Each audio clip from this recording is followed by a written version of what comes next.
Hey guys, hope you're all doing okay. Just wanted to record a quick video. I just heard what Dan had to say, so I thought I will record one for you guys. If this helps, great. If not, then we will continue to do things differently, I guess. Hopefully, someday it will click for all of us. So this is what MarketSmith looks like, and I'm not going to obviously cover everything Dan covered, but just wanted to go over a few things so you know where I'm coming from. As the more you know, the more you can understand why I'm trading or investing or what am I doing. So this is the main homepage of MarketSmith, and you need to read more about IBD if you want to understand everything, but very quickly. So there are 6 distribution days on SPY or S&P and 3 on NASDAQ. Now this distribution days, they piled up very quickly, which is not a good sign for market. It is an uptrend under pressure. What that means is that it was an uptrend. Now the trend is under pressure. Pretty self-explanatory. So let me just go over a few thoughts that I have that has been framing my decision. So there are a lot of lines here. I apologize. I'm not going to change anything because I need some of these lines. So I'm just going to go over moving averages once. So if you are going to review the videos, you will hopefully remember. So the red one is 200-day moving average. Blue one is 50. This color, whatever color you want to call, magenta color, is 21 EPA, and this is 8 EPA, and this is 150. The most important are 200, 50, 21, and 8. Those are the ones I really focus on. So this is the chart of Qs, which tracks NASDAQ 100. So as you can see, there was a steep correction. Steep corrections are never good. And look at the volume down here, significantly higher volume, which is again never good. As you can scan, you can see a lot more red bars compared to the green bars, okay? So that's not good in my opinion. As you can see, steep sell-off, but not a really enthusiastic bounce. And this is the 8 and 21, and as you can see, Qs are struggling here, which is not a good sign. It is still significantly above the 200. So with this, it looks like it would like to go further lower. If it does, meaning there is no saying why it cannot go this way, and then at some point sideways, and then this line can meet up. And then this 50-day will go here and then meet up, and that will be a good base setup to move higher from there. But we'll see what happens. So this is why I am not convinced that this market will go to all-time highs. But anything can happen. We all know this is 2020. Spiders looking the same way. Steep correction. They are right here at 21 and 8 EPA. And again, as you can see, they're still significantly higher than the 200-day moving average, which is this red line. So again, I would think they will kind of consolidate or sideways or go down. It can go down violently or it can go down gently, and then this line will go here, this will go here, and then they will again form a base here. So that's what I'm thinking again. So I'm not really, I still think this is a bull trap. That's what Dan thinks. Normally I agree with him. Sometimes I make my own decisions, so we'll see what happens.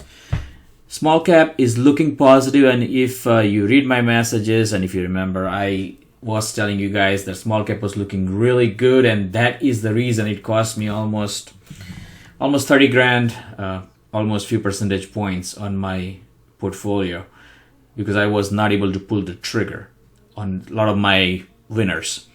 Anyway, lesson learned. We'll do a better job next time. So as you can see, this one has lagged. If I scroll out, right? So SPY has been at new high. This guy has not made new high, right? So it is trailing. And it is still in the same pattern here. So again, I do believe that it will probably trend down along with other indexes. We'll see what happens there. But anyway, just wanted to share that very quick. And as you can look, Q obviously has made all-time highs, and spiders have also made all-time highs compared to small cap. All right, I wanted to really share why I bought MDLA today. And this is not something I normally do. So this is the chart now. I really think this company has a lot of growth opportunities, and they are signing clients left and right ever since I have been following this stock. So if I look at my spreadsheet here, I believe I booked, what did I book? MDLA. Give me 1 second here, guys. MDLA. Yeah, so I booked 40% profits on this, which was significant. On it was 2.5% of my portfolio in this account. So you can just figure it out, put any dollar value. It was 2.5% of portfolio, so I made good profits. So as you can see on the right side, you can see the funds are increasing. And these are the top 4 performing, out of the top performing funds, top 4, like 4 are out of several top performing funds own this stock, which is good. So these guys should support. Now recently these guys did a couple acquisitions, which is great. Now we use this product at Walmart. I think you guys at CVS use the same product. And I believe this product is really good. It will help companies connect to their customers quicker and more seamlessly. So I think this stock has huge potential. If you look here, sales have been consistently increasing, double digit in 20s. As you can see, earnings next year is supposed to be a break-even year, right? So it's significantly higher sales. I know it's only 2 cents, but from -1 to 2 is almost 200% increase. And then it's going to be a 300% increase, right? So I really, this stock looks like a good investment to me. I would normally never buy a stock like this, but I really like the stock. I sold it at 40. Wow, I top ticked it pretty much. I sold this stock at 40.85. No, I sold this stock at, where is it? MDLA.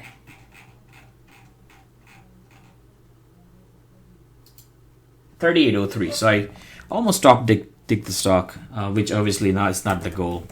So if you look here, so right, this is a very steep sell-off. So I do not expect this stock to go up anytime soon, and which is fine. This is something I can hold, and I will hold for a long period of time. This would be something I would at least expect to double if I would hold it for a number of quarters. And we will see. If it reacts negatively, then I will probably get rid of it. But that's the intention of buying this today. I had a buy limit at 200-day moving average. As you can see, now compare those indexes we just went through, the Qs and the IWMs and NASDAQ, Qs, SPYs, and IWMs. You can see this is where those indexes are, right? So again, I don't like this steep drop, because then there are a lot of folks right here in this square, in this whole circle, that are really not happy, right? So they will be wanting their money back, just like I want my money back on this guy right here, CVS. So I really want my money back, guys. So I've been buying all the way from 78, and now this stock is at 57, right? So I tell you what, if I didn't know better, I would be itching to sell as soon as this stock got to 71.49, but that would not be a wise decision then.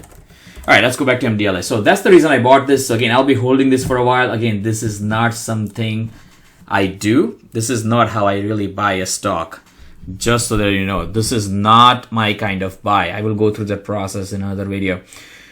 But again, 200-day moving average, I expect this to hold around here. It may not. It may continue to go down, which is fine. I do see this company has great prospects. I know the product myself. I like the product. So I will be holding it. I just don't know how long and when I will cap my gains. Okay, so just wanted to share why I bought this stock today.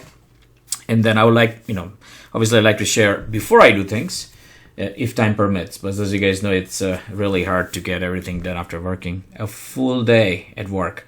So anyway, hope this helps. And guys, if you should probably share the same kind of videos of your strategy, your research, to help the folks in the group. That will be awesome. Thanks.